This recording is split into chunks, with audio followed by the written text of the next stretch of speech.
Hey y'all, good morning. Good morning. So I wanted to come to you this morning with a little quick tidbit of reflection. So, um, my gift is mercy. Is one of my spiritual gifts, being merciful upon others. This is not something that everyone has. And so, because of this gift, I have found myself in situations in which I tolerated that which was less than I deserved. And so when you're a merciful person, a lot of times you take a lot, you forgive a lot because you understand a lot. It's a gift.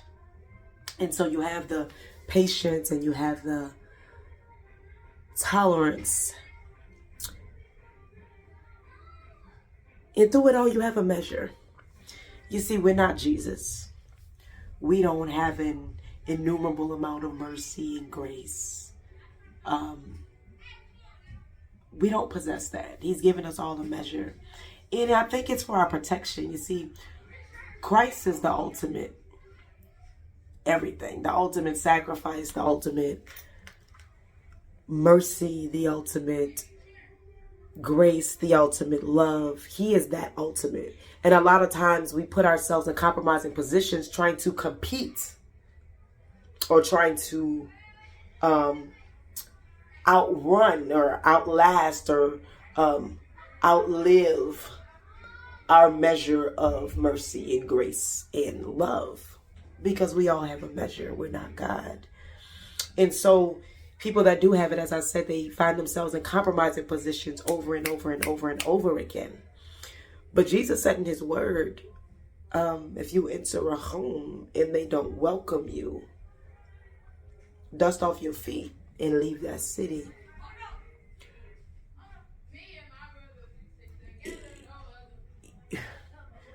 Your mercy and grace, when taken advantage of, it can become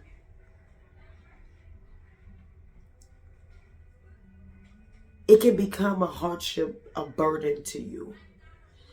And you're tearing yourself down. But we have to realize this: Christ did that for people.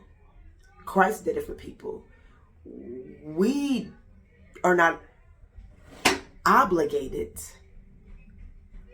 to consistently do that for others at the expense of our hurt, our mental health, our spiritual health. We're not called to do that because Christ already done it. And so a lot of times you have to release people in situations to God, the one who has the innumerable amount of mercy and grace and love, so that you can not be depleted of the measurement that he's given to you. Because that's what happens. We deplete ourselves. See, you have a certain amount of something, and when you're pouring a cup, if your cup is full of water, there's going to be a final drop. You see, Christ says, come and drink from me and you will thirst no more, because he doesn't stop. But we're made to stop. We're not perfect. And so when we are constantly overturned and there's nothing else dripping, at that point, you're depleted. And so you're turned over and someone else is coming for a drink and you can't even give them that because you're so exhausted. You're so depleted. That's why he gives you a measure and you have to use it wisely. You can't cast your pearls to swine. You can't live your life in hope of someone changing or something changing or a situation changing. You have to give that to God and let him do it. And sometimes you have to walk away in that process so that he can process you and process that situation and process that person, so that you can come back together whole, or so you can move on with the lesson learned. There's a measurement. We can never forget that. And once you're out, you're out. And you should let nothing or no one make you feel guilty for that. Because God himself has only given you a measure of that. You can't give what you don't have. That's why we seek him.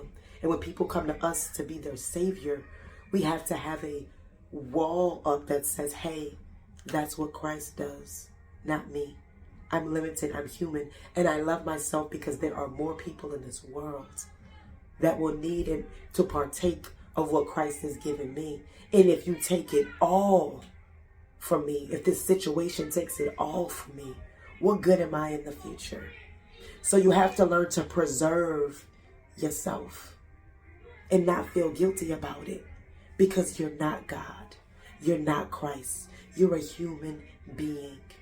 And God has given you a measurement, and you use that measurement wisely. Lest you lose yourself. Christ already did that. He came in victory. It's done. That is not your obligation. Pick yourself up. Dust yourself off. And realize that there is more that you have to give. Don't give it all. Share it.